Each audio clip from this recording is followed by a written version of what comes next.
Alright guys, literally just picked this thing up about an hour ago for $25 for this sled and the snow dolly. So, pretty good deal in my mind. So, the only thing bad about this thing is it's got no seat pretty much. Seat's pretty much gone. There's stuff growing out of it. That's a tree right there. There's some more stuff growing out of it. Yeah, it's seen better days, that's for sure. I found some where the back pocket used to be. I did find some clutch lubricant, so that's good. We'll have that just in case. This crap, it's still on there. Dang, I forgot how dark it gets already. But anyways, I don't think we'll need this anymore. I did in fact end up needing it because I'm not paying $80 for a piece of plastic. Like, bro, this is supposed to be a budget build, okay? I'm just gonna wash this thing up. Alright, I got this thing cleaned up last night. It got too dark, and I don't think cleaning this thing is that interesting anyways. So, what I'm gonna do is I'm gonna take this whole seat assembly off today. These bolts are gonna be hard because they're freaking rusted as hell. There's still some gas in there. It's like green, so it was pre-mixed, so they probably didn't trust the oil injection system. There's a key, that little brown thing inside the ignition, that's the key. It's broken off in there. It's in the run position, so it'll be fine. But I do want to fix this big crack here, and there's another crack on the other side just with some JB weld. That should be pretty easy. It's a sexy bitch apparently. I don't know why they put that on there. This thing is ugly as fuck. I don't even want to take off this brake reservoir because I know it's going to be horrible inside.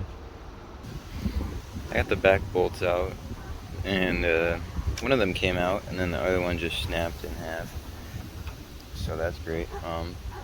Fronts are going to be a challenge. I might have to draw out the skid because this one was just spinning loose in here. So is this one.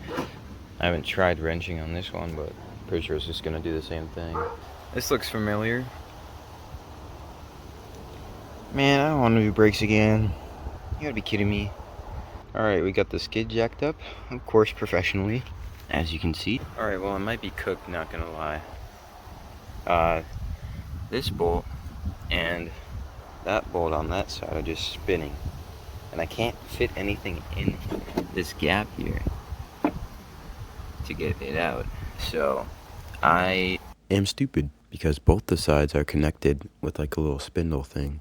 If you loosen one of them all the way, the other one will just never come out because it'll just keep spinning. It'll make sense later. I'm thinking about just getting one of those things where you go like that and it smashes it out. Also, I think I forgot to mention this at the start of the video. This tie rod is broken right here, so I decided to take that off. So I use this breaker bar right here, box end wrench, and then this thing to get it out the rest of the way. It's loose now, so I can just take it off. And then we gotta take this nut off of here. That should be easy. Should be easy. Alright, so I've had a revelation. I've just been stupid. I was reading on some old forums, and apparently this whole entire thing in here rotates.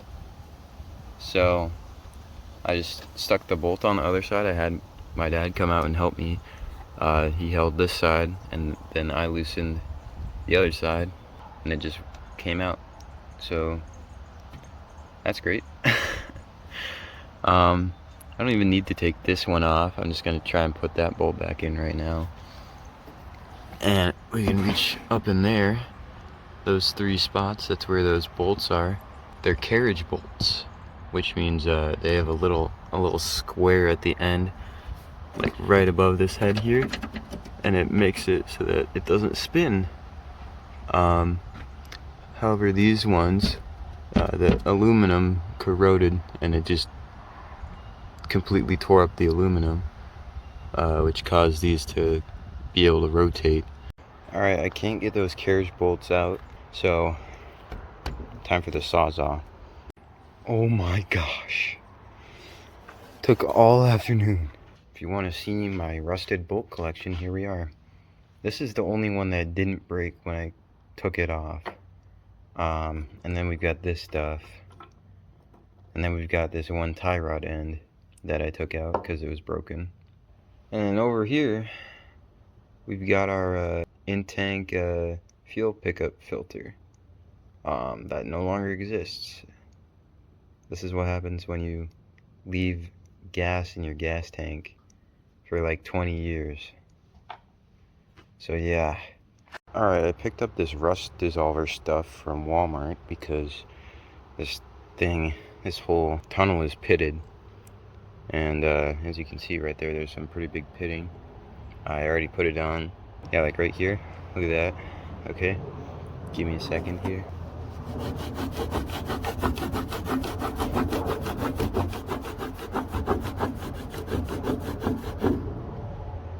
Way better. But yeah, I might do a couple coats. We'll see here. And here's after 2 times of spraying it down and wiping it off and waiting 30 minutes in between. So yeah, I mean, it worked pretty well. It's not as bad as it was before, so that's good. I'm using flash here, so the quality is going to be bad, but if you guys want to repair a crack like this, see this big crack that I had to repair? I did this off camera, of course, but what you do is you find the end of the crack and you drill a hole at the end so that it doesn't crack anymore. And then what you do is you clear up the inside area and you get some JB Weld and just spread it along there.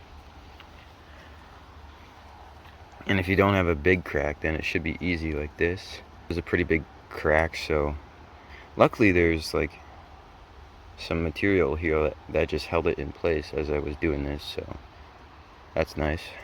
So I got lucky with how I'm doing this, but yeah, as you can see, nothing's boiling out of the cracks yet. I'm gonna wait 15 minutes and for it to settle and see if anything comes out of the cracks, but otherwise, that is how you repair cracks like this.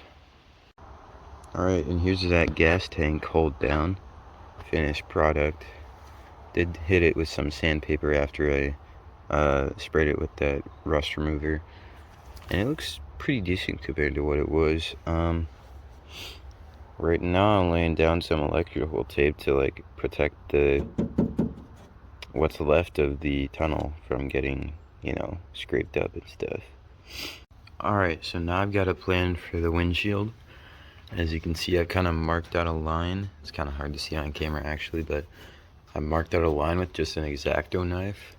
I'm going to cut the windshield right about here so that it protects this pouch that came with it. It goes around the windshield. And I think we're just going to glue this back together on the inside. Not sure how it'll turn out, but that's the plan. This carburetor up in the vise because someone decided it would be a good idea to pry this thing open from the inside and basically folded the metal, you know, straight like this. It basically folded it out like that a little bit. So now the throttle body's stuck in here. This thing has been through some shit. Like, that's there. There's like more stuff on the bottom. I've been using a screwdriver with some duct tape and then this piece of foam from the seat to protect the carburetor from getting marred up like the previous owner did do it. And I've been just working this out here. Finally got this thing out. Just bent the screwdriver some more and pushed up on it. But look at how marred this thing is. As you can see over here, I've got the hood pretty much all buttoned up.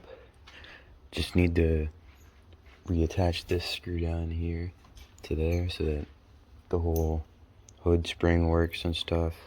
Alright, so I finally decided to dig into the brake system. Ton of stuff up here, as you remember. This thing was a little bit stuck. I had to use some PB blaster, get it all loose, and just rotate it back and forth like this with a wrench. So the brake caliper on here is seized, so I'm gonna take it off, try and get it to unstick. If I can't, then I'll just replace it with a part that I got off of a parts sled. Alright, I'm gonna put all y'all on because I'm tired of seeing sleds that look like crap because they've sat outside for a long time. Look at this side. Looks pretty dang good. Okay. Go to this side. I don't know if you can see it on camera. It's a lot wider, it looks like. See the difference there? Look at how much darker that left side is. That's because I hit it with a heat gun. And it basically, there's a bunch of little fibers of plastic that are just sitting on the top layer. If you melt those down, it'll basically turn back to a black color. And then, yeah, it looks so much better when you do that. So please, hit your black plastic with a heat gun. It makes such a big difference. Just be careful not to like melt the plastic, and it'll look 1,000 times better. Got the carbs all put back together, but we're missing something on this carb over here. I was missing this little stubby thing. It goes in the drain tube so that you can block it off so that gas doesn't leak out of the carburetor. And this part is like $15. So what I did is I just grabbed a bolt and stuck it in there. Not good, but it runs.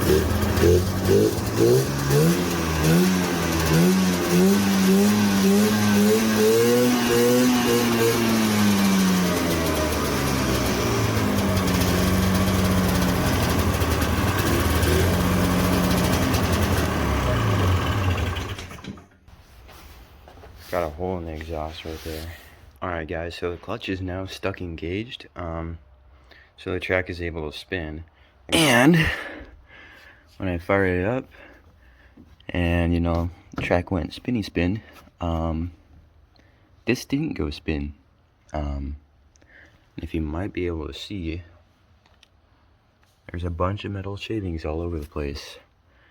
And if I just take a look, see if you can see that.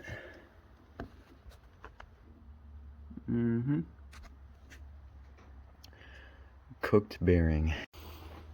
Alright, so I just used this flywheel puller here and just wedged it in there.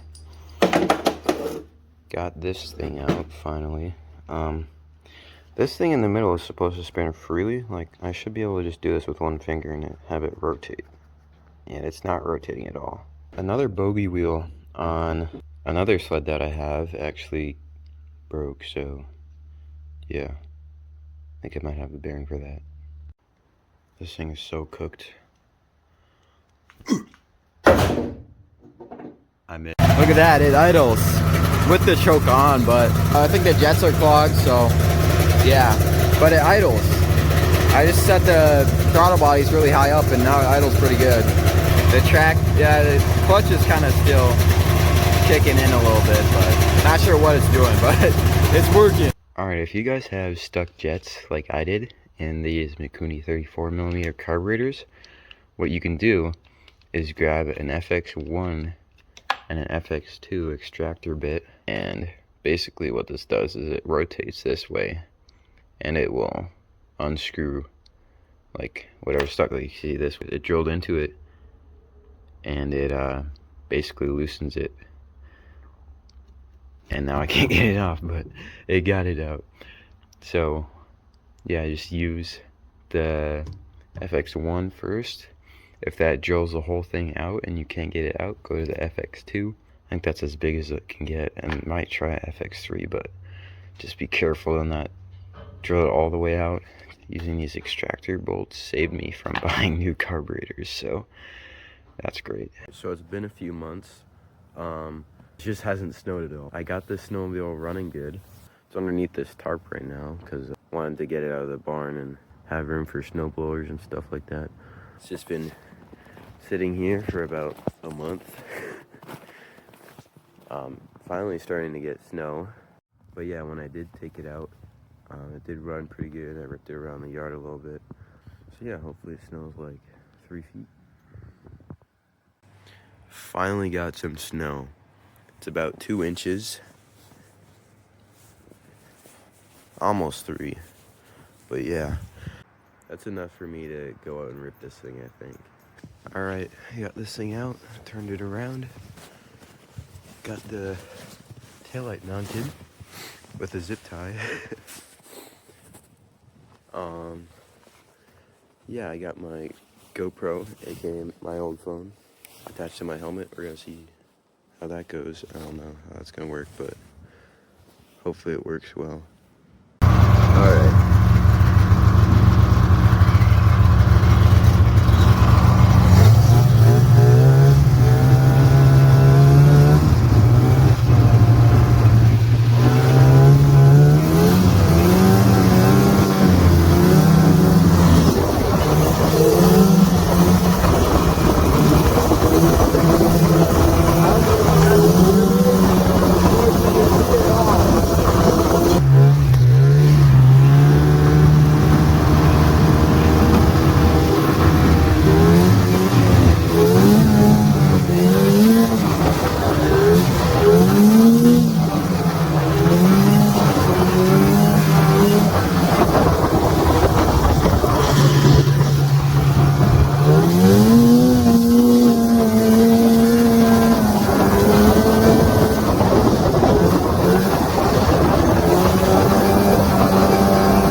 I lost the cushion.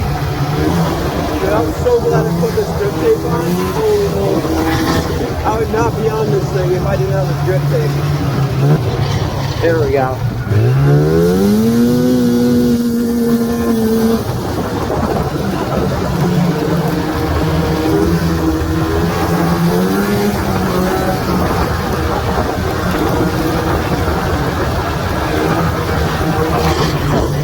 Still got the tail light.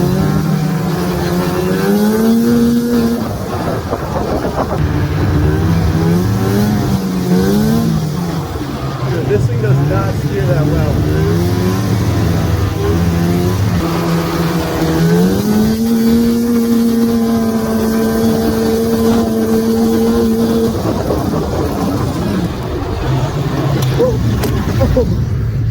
Alright, so I just want to explain what happened there.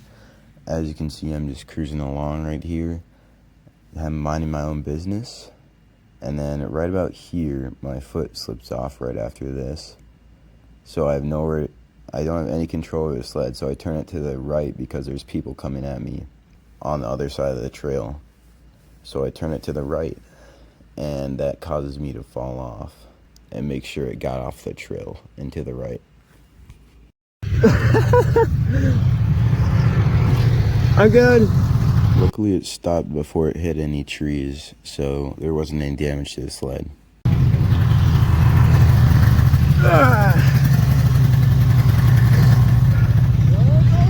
Huh? You all right? Yeah.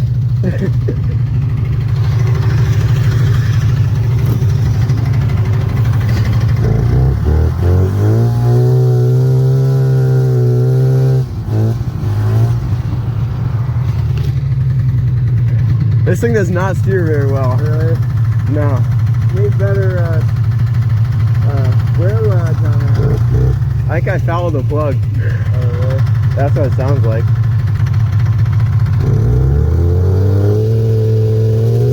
Yeah, pretty bad. Yeah. Yeah, that's not good.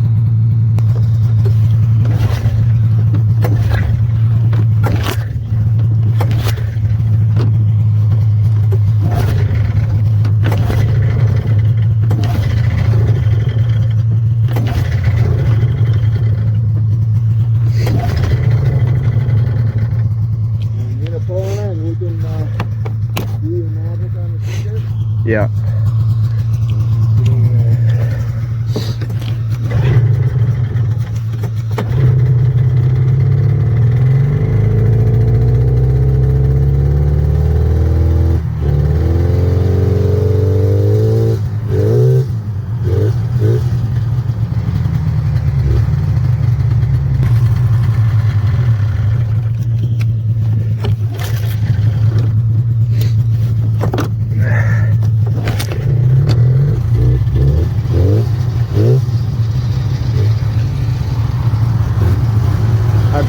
tail light.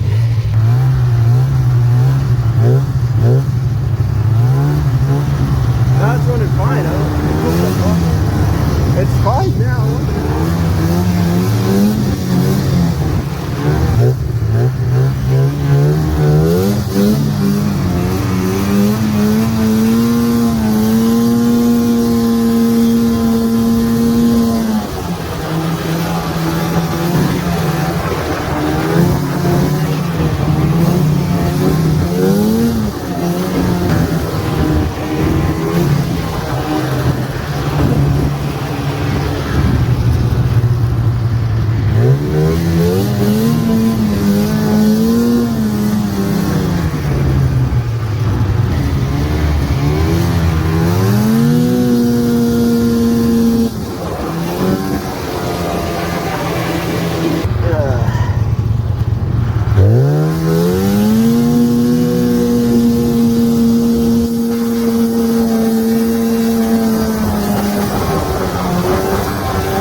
This thing is just as fast as my Indy 500, dude. It's not faster, it's lighter, you know, power to weight and stuff. Alright, so I'm back from the ride. My phone shut off because it was so cold. Damage report. That's cooked.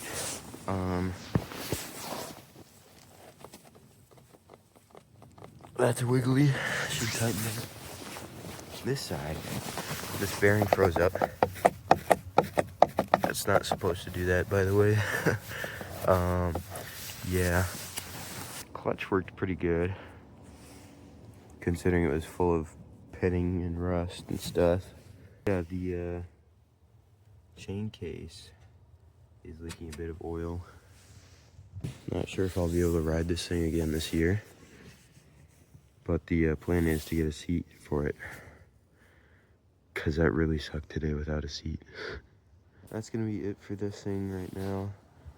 I'll put up like a total build cost and stuff up on the screen. I'll also include a seat in that, because I am going to buy one. So that's the $25 Facebook Marketplace snowmobile.